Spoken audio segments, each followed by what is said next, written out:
stéréotypes. Olivia, tout est content.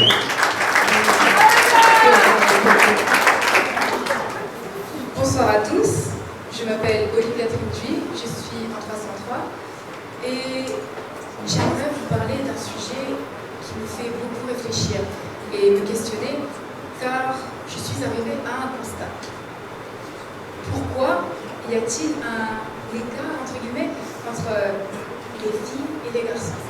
Par exemple, au niveau du caractère, on est tous d'accord qu'en général, ils sont très différents en fonction de notre genre. Les centres d'intérêt aussi. Un garçon n'est pas toujours traité de la même façon qu'une fille, etc.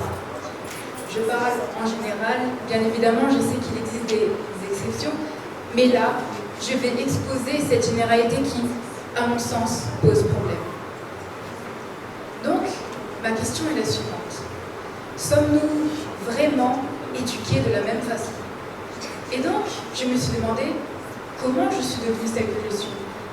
Mais pour savoir ce qui nous a construit, il faut remonter dans le temps, jusqu'à notre enfance, notre naissance, mais même bien avant cela. Aujourd'hui, on peut savoir le sexe du bébé lorsqu'il est encore dans le ventre de la mère. Si le bébé possède un pénis, ce sera automatiquement un garçon, et au contraire, si le bébé possède une vulve, une fille. Et c'est là, lorsque l'on sait le sexe du bébé, que, inconsciemment ou consciemment, je ne sais pas, va se créer une différence dans la tête des parents. Par exemple, au niveau des attentes des parents, elles ne sont pas exactement pareilles. On va souvent espérer et attendre d'un garçon qu'il soit fort, intelligent, turbulent, et d'une fille qu'elle soit gentille, mignonne, serviable et sensible. Ces présupposés sont attendus chez les enfants, ce qui va ainsi conditionner leur éducation. Quand un garçon pleure, par exemple, on va lui dire de ne pas pleurer, parce que c'est un homme et que les hommes, ça ne pleure pas. Le garçon va donc se dire qu'il ne faut pas montrer ses sentiments parce que c'est comme ça que doit être un homme. Et à l'inverse, si une fille pleure, c'est normal, ça ne changera pas plus que ça. Mais il n'y a pas que ces petites phrases du quotidien qui nous influencent. Ce qui nous éduque également, ce sont nos parents, l'école, les médias, nos expériences, ce que l'on voit et ce que l'on possède. Et quand on est enfant, on possède souvent des jouets et en général, on ne les a pas vraiment choisis, en tout cas au début. Et malheureusement, il y a dans les boutiques de jouets un rayon garçon bleu avec des voitures, des super-héros. Et de l'autre côté, un rayon rose pour filles avec des poupées, des princesses, des dinettes et plein d'autres genres. Voici une petite phrase que j'aime beaucoup et qui répond aux personnes qui se demandent: est-ce que ce jouet est pour les filles ou pour les garçons? La bonne question, c'est plutôt: a-t-on besoin d'organes génitaux pour jouer avec? Si oui, ce n'est pas un jouet pour les enfants. Et sinon, ce jouet est autant pour les filles que pour les garçons. Peut-être suis-je trop dans le cliché, mais voici un autre exemple qui m'est arrivé un peu plus récemment et qui pourra peut-être être plus parlant. Les insultes.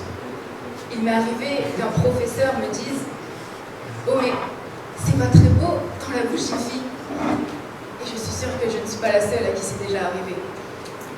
Ce n'était pas très beau, certes, mais le problème est que jamais on n'aurait dit ça à un garçon.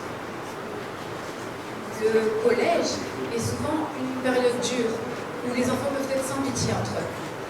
Le harcèlement est causé par des enfants qui n'acceptent pas ou ont peur de la différence, mais leurs idées viennent de ce qu'ils voient, entendent, donc finalement de leur éducation.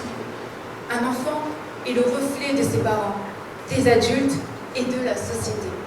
Et malheureusement, on a déjà vu une quantité de cas de harcèlement qui ont détruit des vies et qui en détruisent.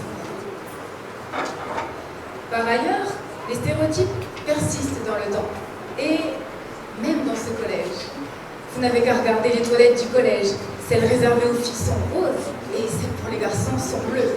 Et c'est normal, vu leur cas, ça doit faire un moment qu'elles ont été améliorées. Mais tout ça pour dire qu'aujourd'hui, on se pose plus de questions qu'avant, on se rend compte de plus de choses, et qu'il faut les changer, car ce n'est plus normal. Cette nouvelle génération, je trouve, est plus sensible aux sujets importants comme l'écologie, le féminisme.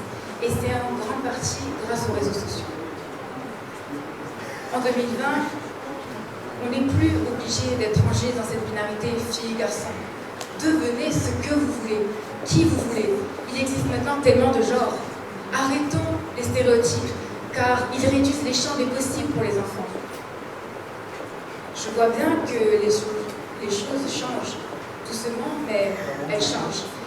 Mais ce n'est pas une raison pour arrêter d'en parler, car les stéréotypes existent encore.